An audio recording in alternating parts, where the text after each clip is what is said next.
Olá, está no ar o Jornada, o programa produzido pelo Tribunal Superior do Trabalho em parceria com os 24 Tribunais Regionais do Trabalho. Todas as semanas vamos fazer uma viagem pelo Brasil e descobrir o que tem sido feito para melhorar os serviços prestados pela Justiça do Trabalho. No programa de hoje, vamos viajar até Garibaldi, interior do Rio Grande do Sul, para saber como são produzidos vinhos em uma vinícola gaúcha. No quadro Direitos e Deveres, as dúvidas trabalhistas do vidraceiro e da proprietária da vidraçaria. Quem responde é um juiz de Itumbiara, em Goiás. Direto de Florianópolis, TRT de Santa Catarina recebe as peças do último processo em papel iniciado no tribunal. A partir de agora, novos processos só tramitarão por meio eletrônico. E no quadro Meu Trabalho é uma Arte, vamos saber como são feitas peças de ikebana, uma arte secular japonesa para a produção de arranjos florais. Tudo isso e muito mais, o nosso Jornada começa agora.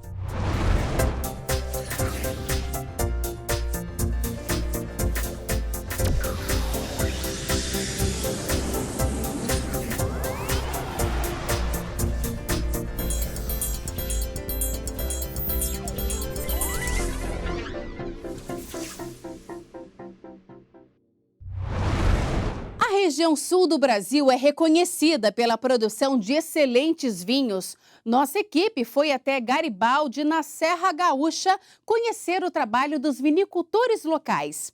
A repórter Simone Garcia acompanhou a produção do vinho do Parreiral à mesa dos apaixonados pela bebida. Veja só. Esse é o líquido que acompanha a evolução do mundo. O vinho é uma das bebidas mais antigas da civilização humana. Há passagens na Bíblia que citam a presença dele. Mas bem antes disso, os egípcios já ofereciam vinho aos deuses. No Brasil, foram os imigrantes italianos que iniciaram a plantação das videiras que podem dar uvas para diferentes tipos de vinho, do tinto ao branco. Em 2014, o sul do país produziu 206 milhões de litros de vinho. O Jornada está no coração da Serra Gaúcha, na maior região vinícola do país. Estamos a 120 quilômetros de distância de Porto Alegre, capital do Rio Grande do Sul, para mostrar como é o processo de produção do vinho, do parreiral à distribuição da bebida que abastece o mercado nacional.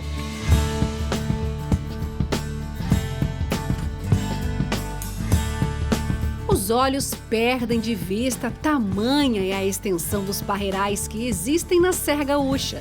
De porte baixo com folhas robustas. É aqui que tudo começa. Essa é a fase inicial da uva. O grão pequeno ainda está em maturação e precisa de tempo para chegar ao ponto ideal para a uva ser colhida. Geralmente, essa maturação pode levar de 3 a 6 meses. Já maduras, as uvas dão um colorido especial no Vale dos Vinhedos. Os parreirais cheios anunciam que a nova safra está pronta para ser colhida. Os cachos, cortados com extremo cuidado, enchem as bacias. Daqui, as uvas seguem para as vinícolas. Só essa vinícola, uma cooperativa que surgiu nos anos 30, recebeu em 2015 20 milhões de quilos de uvas dos pequenos produtores do município de Garibaldi. Aqui só chegam as melhores uvas do parreiral. Ela já vem selecionada no vinhedo. Os produtores nossos sendo associados da cooperativa, então eles já têm um cuidado a mais na uva, porque sabe que essa uva vai ser trazida para a empresa deles, né, a vinícola deles. Então a uva é toda selecionada no vinhedo e chega aqui na empresa já pré-determinado qual vinho vai ser elaborado. Essa é a máquina que vai separar automaticamente a uva do cacho. Depois, as uvas vão para esses tanques de inox. Nessa fase, o líquido que está aí dentro já está com o fruto esmagado e com casca. Depois do grão é esmagado e é colocado no tanque todo o líquido com a casca. Ele fica em maceração, que nós falamos, né, que é a presença do líquido com a casca, por 1 semana. Nesse período ocorre a fermentação alcoólica, que é a transformação do açúcar da uva, açúcar natural da uva, em álcool, que aí o suco de uva se transforma em vinho. Depois disso, o vinho passa por um processo chamado de maturação.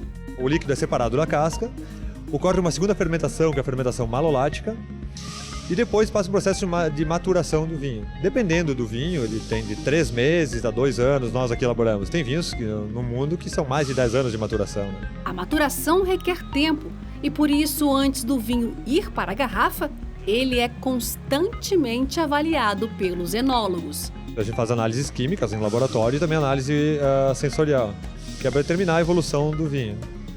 Nesse caso está uma evolução muito boa e se imagina, realmente foi elaborado um vinho de média guarda, que seria 1 ano, que é para ser envasado ano que vem. Ocorrida a maturação, o vinho é filtrado nessa máquina. Finalizada essa etapa, a bebida é transferida por meio de bombas para outros tonéis de inox para ser engarrafada. O vinho que tem potencialidade para ser envelhecido também é selecionado para ficar nessas barricas de carvalho americano. A madeira libera aromas para que o sabor fique mais aveludado. A bebida pode ficar nessas barricas por 2 anos. Na verdade, cada vinho é um vinho e a gente age dessa maneira, sempre analisando. E quem nos diz o tempo de barrica do vinho é o próprio vinho.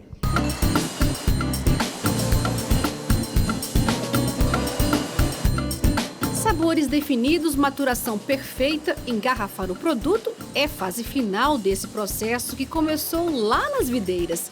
Mas antes de chegar ao destino final, que é o consumidor, ainda dentro da fábrica é necessário muito cuidado e atenção, já que os empregados lidam com o vidro a todo instante.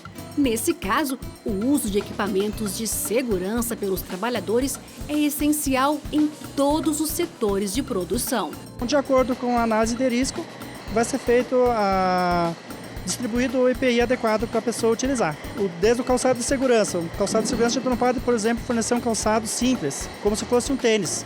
Tem que ser um calçado com uma proteção superior, de baixo, porque hoje nós trabalhamos com vidro. O risco de se cortar, então tem que ser um equipamento mais adequado. A luva também adequado para o corte, né? Então, hoje a gente usa uma luva multitato e também, claro, existe o risco, né, também de um caco de vidro se projetar contra os olhos, então a questão do protetor do óculos de segurança, o protetor de ouvido, né? Então, às vezes, por causa do ruído, que é acima de 85 decibéis, tem que estar utilizando o protetor adequado. Tem alguns funcionários que não se adaptam ao protetor auricular de inserção e tem que usar o tipo concha. Todo o processo de envase da bebida é automático. Os trabalhadores acompanham, mas não têm contato direto no momento em que a garrafa recebe a bebida, a rolha e o lacre. A interferência ocorre quando as garrafas estão na esteira e, por isso, o uso das luvas é importante. No Parque Industrial, 148 trabalhadores são empregados da vinícola, que é uma cooperativa. Os trabalhadores cumprem 8 horas e 45 minutos de jornada e não trabalham aos sábados. O salário inicial é de R$ 1.200. Os empregados também recebem adicional de 20% para insalubridade em grau médio. A história da vinícola começou em 1931, com a união de 73 produtores rurais da região de Garibaldi. Para comercializar a produção de uvas das propriedades e para terem um poder maior de negociação, os trabalhadores criaram a cooperativa. Hoje, mais de 300 famílias de pequenos produtores são associadas. No ano passado, a cooperativa pagou R$ 18 milhões pela safra de uva e o valor foi dividido entre as famílias associadas. Os cooperados também recebem 30% do que é comercializado pela vinícola. Como a cooperativa não é voltada ao lucro, a Assembleia Geral define como vai aplicar a chamada sobra. Em 2015, com a contribuição dos produtores, foram engarrafados 15 milhões de litros de vinhos, espumantes e sucos de uva, que foram distribuídos aos grandes centros do país. O resultado desse trabalho só se concretiza por causa da participação dos produtores rurais, que têm a uva como principal atividade econômica. As cooperativas hoje têm uma imagem de seriedade, de solidez, principalmente de segurança para o pequeno produtor, né? Que se ele não tivesse, talvez, a segurança que ele tem hoje com a cooperativa, ele estaria à mercê do mercado. Anos bons, ele recebe bem pelo seu produto. Anos ruins, ele talvez não teria colocação para a sua produção. Esse é um dos vinhos produzidos pela vinícola.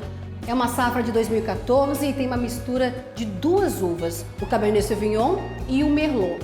Esse vinho já está disponível no mercado.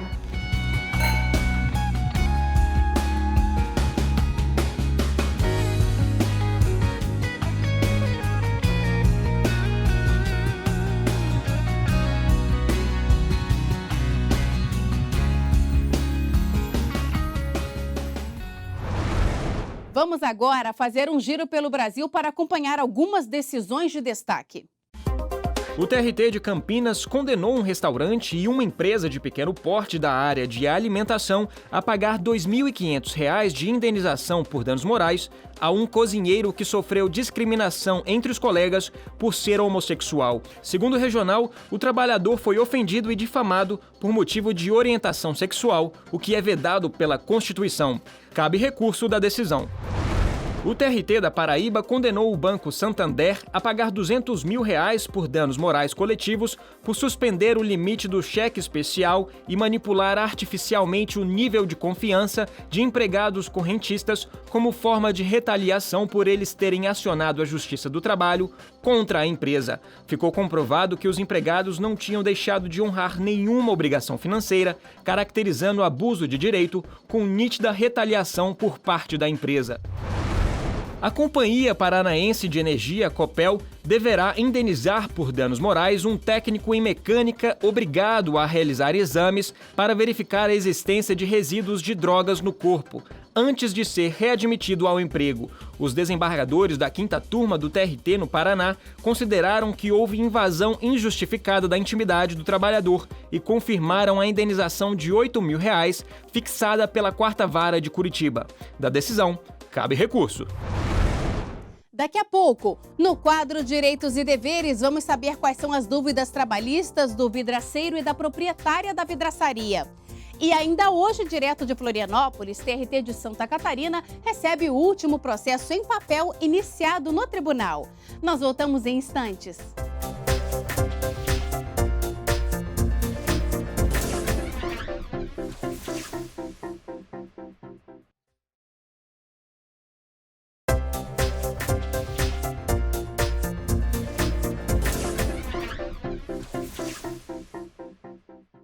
Chegou a hora de conhecer algumas iniciativas da Justiça do Trabalho no JT em Ação. A campanha Trabalho Infantil Você Não Vê, Mas Existe, promovida pelo TST, está em exibição nos cinemas da rede Cinemark. O objetivo da campanha é mostrar que não é o trabalho infantil que garante o futuro, mas a educação.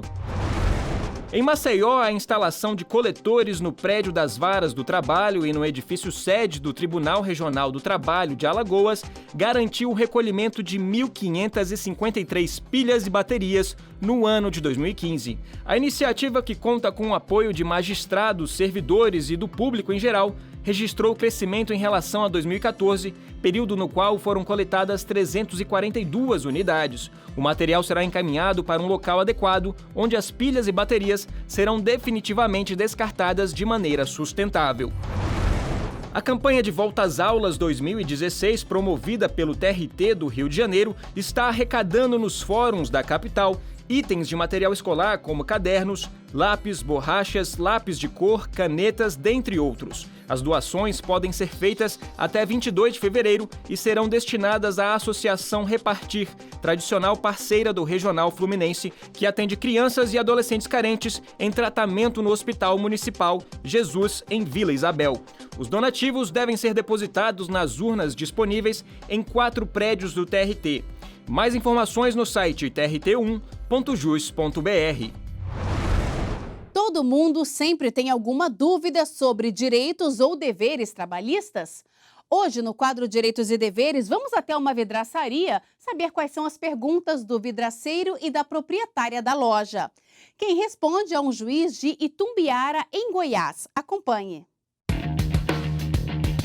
Eu queria saber se, quando eu quebrar um vidro durante a instalação, a empresa pode descontar do meu salário?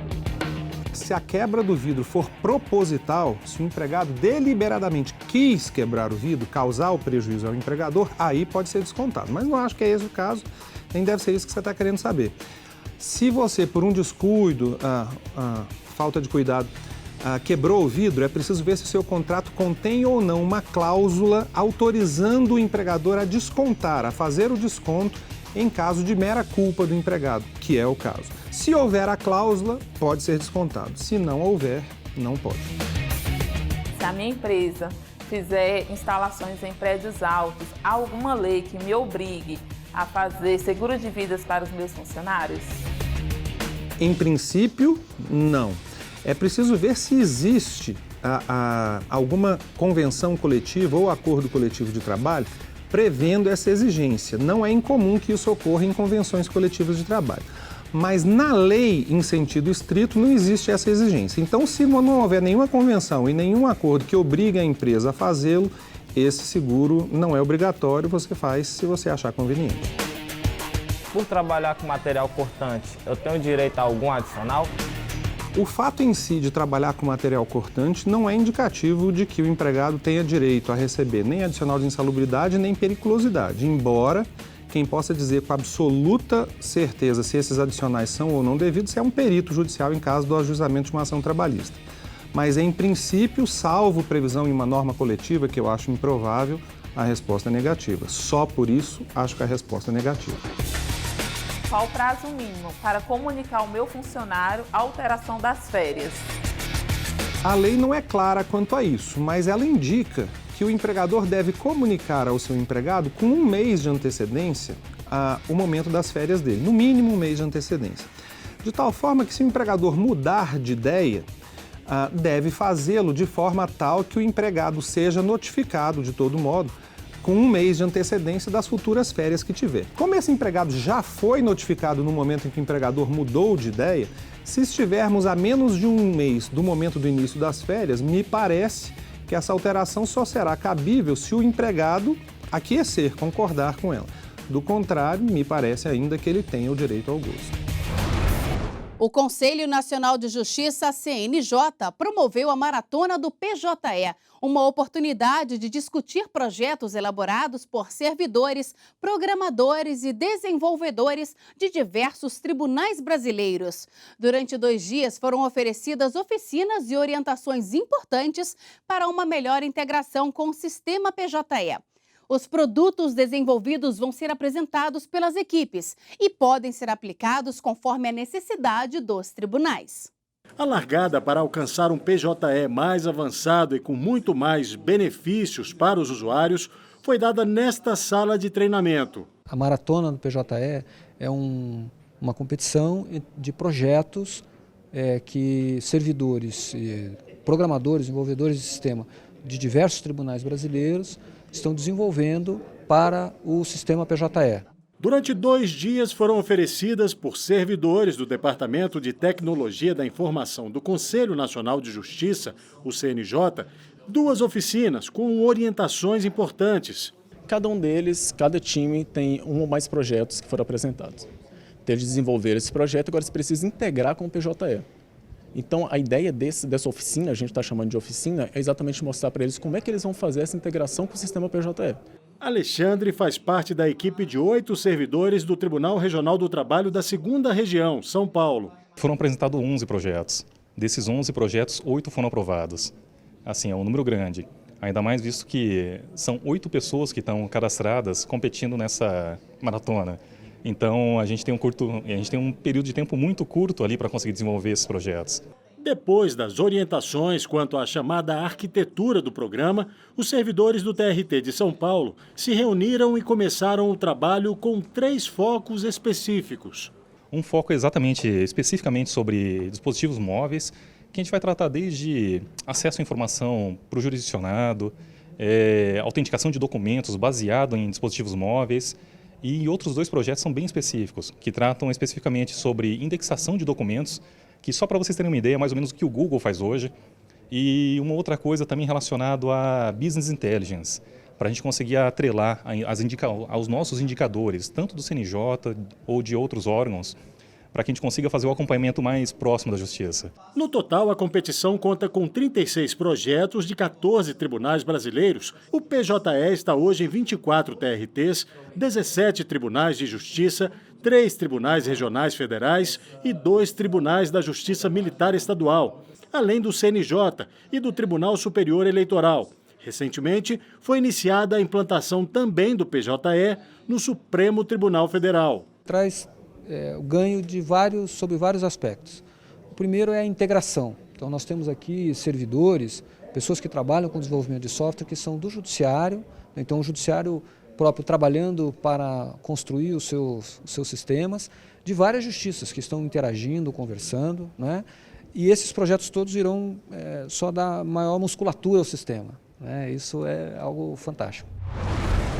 No próximo bloco, direto de Florianópolis, TRT de Santa Catarina recebe o último processo em papel. E no quadro Meu Trabalho é uma Arte, vamos saber como são feitas peças de ikebana, uma arte secular japonesa para a produção de arranjos florais. Nós voltamos daqui a pouco. O TRT do Ceará publicou mais uma edição do programa Justiça do Trabalho. O tema dessa semana são as férias. Saiba mais na página do Facebook do TRT do Ceará.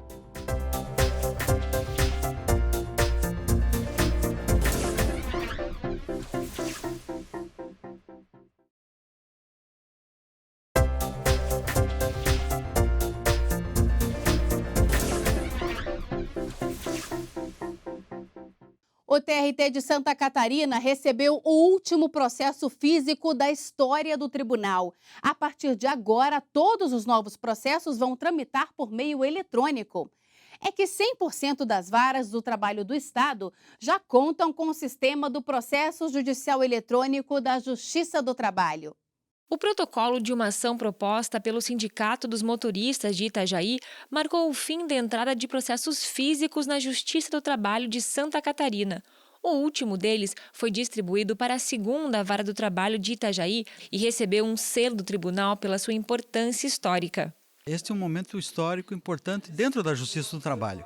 Aqui em Santa Catarina, houve a distribuição do primeiro processo eletrônico do Brasil. E agora, em Itajaí, nós estamos encerrando esse ciclo com a distribuição do último processo no meio físico. Então nós vamos ter esse processo, o último aqui, vai ficar preservado dentro com um selo histórico, porque ele faz parte da história. Com a implantação do processo judicial eletrônico PJE nas 3 varas do trabalho de Itajaí e nas 2 de Balneário Camboriú, o Tribunal Regional do Trabalho conclui o processo de expansão do sistema que se iniciou em dezembro de 2011. Nessa época, o tribunal fez história ao implantar em Navegantes a primeira vara do trabalho do país 100% eletrônica. Fiquei muito honrado em ser o primeiro juiz do Brasil a utilizar o PJE, mas o sistema era deveras embrionário.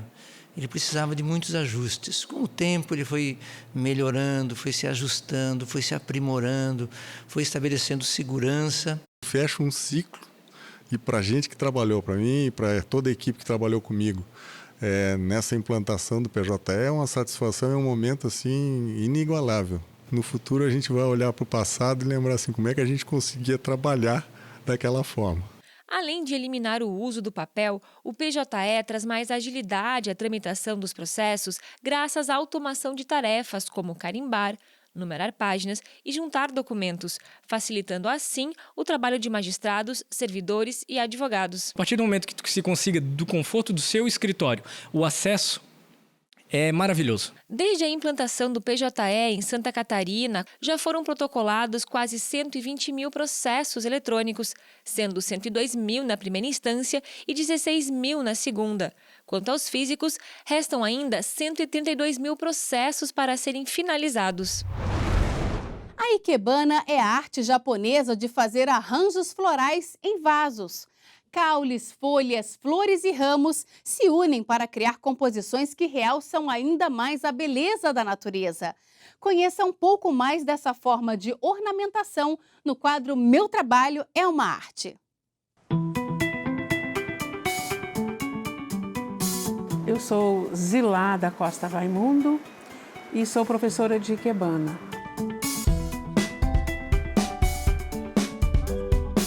A ikebana é uma arte tradicional da cultura japonesa e que eu a conheci aproximadamente 30 anos atrás, que eu pouco conhecia da cultura japonesa, ou quase nada, mas eu já tinha uma grande admiração e uma busca de melhor a organizar, melhor fazer os buquês ou arranjos de flores para minha casa.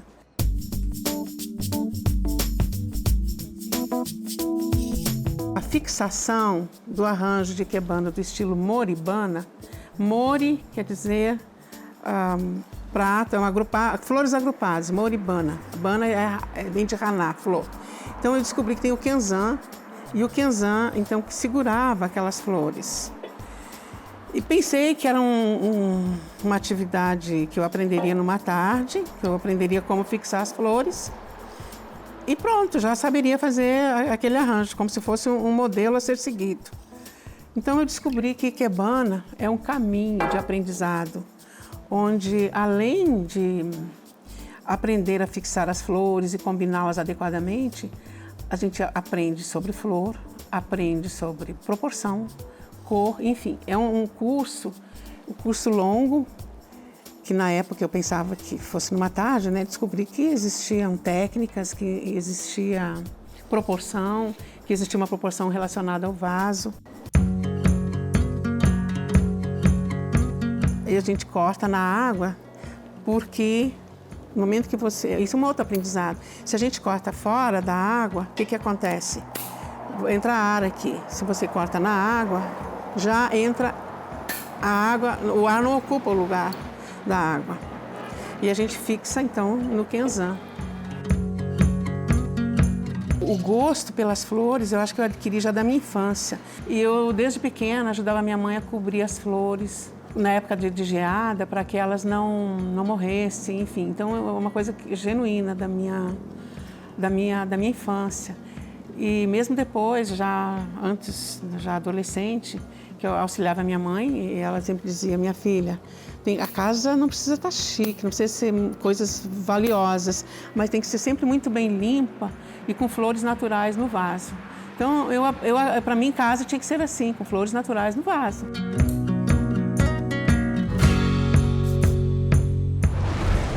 E o Jornada de hoje termina aqui. Na semana que vem temos um novo encontro. Muito obrigada pela companhia e até lá.